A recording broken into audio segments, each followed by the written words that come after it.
دوستو اس ویڈیو میں رے بریڈبری کی بہت ہی famous short story dark they were and golden eyed وہ سیاہ چہرے اور سنہری آنکھوں والے تھے کی شارٹ سمری بیان کروں گا۔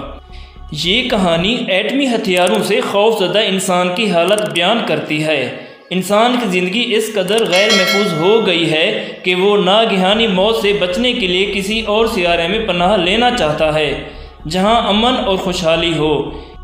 اس کہانی کے کردار زمین پر جنگ سے بچنے کے لیے فرار ہو کر مریخ پر پناہ لے لیتے ہیں، لیکن وہاں ان میں خوفناک تبدیلی آ جاتی ہے۔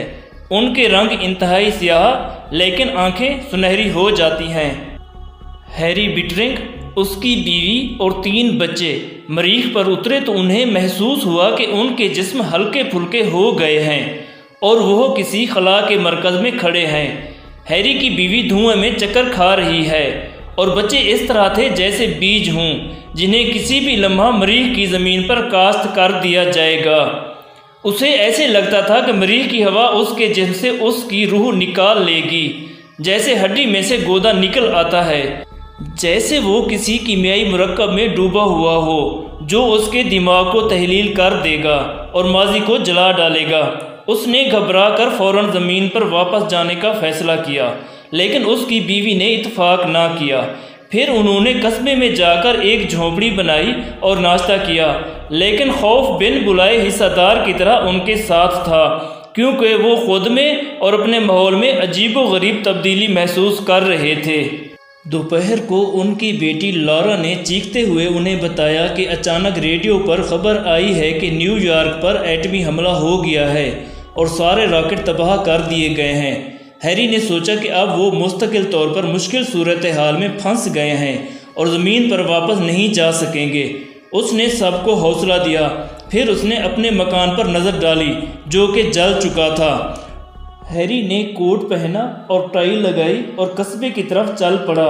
اس نے دیکھا کہ ایک مکان کے زینے پر کچھ لوگ اپنے گھٹنوں اور پاؤں پر ہاتھ رکھے خوش گپیوں میں مصروف ہیں۔ اس نے ان کو زمین پر شروع ہونے والی جنگ کے بارے میں بتلایا، لیکن ان پر کوئی اثر نہ ہوا۔ وہ ہوا میں فائر کرنا چاہتا تھا تاکہ ان کو متوجہ کر سکے۔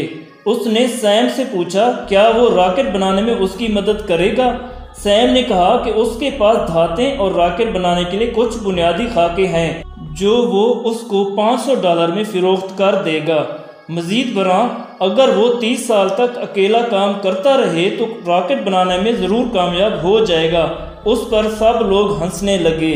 ہیری نے دیکھا کہ سیم کی آنکھوں کا رنگ بدل چکا ہے اور اس کا جسم پہلے سے پتلا ہو گیا ہے۔ سیم نے بھی دیکھا کہ ہیری کی آنکھوں میں سنہرے رنگ کے دھبے پڑ گئے ہیں۔ اس کے بعد ہیری دھات کی دکان میں چلا گیا اور راکٹ بنانا شروع کر دیا۔ دوسرے لوگوں نے اس کا مذاق اڑانے کی کوشش کی، لیکن کسی نے اس کی کوئی خاص مدد نہ کی۔ ہیری کی بیوی اس کے لیے کھانا لے کر آئی، لیکن ہیری نے وہ کھانا کھانے سے انکار کر دیا۔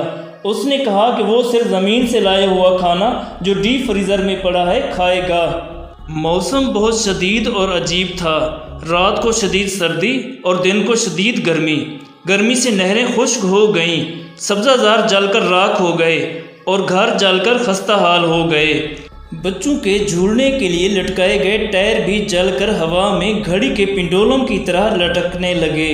مکانوں کے پلستر اکھڑ گئے، راکٹ کا ڈھانچہ زنگ آلود ہو گیا۔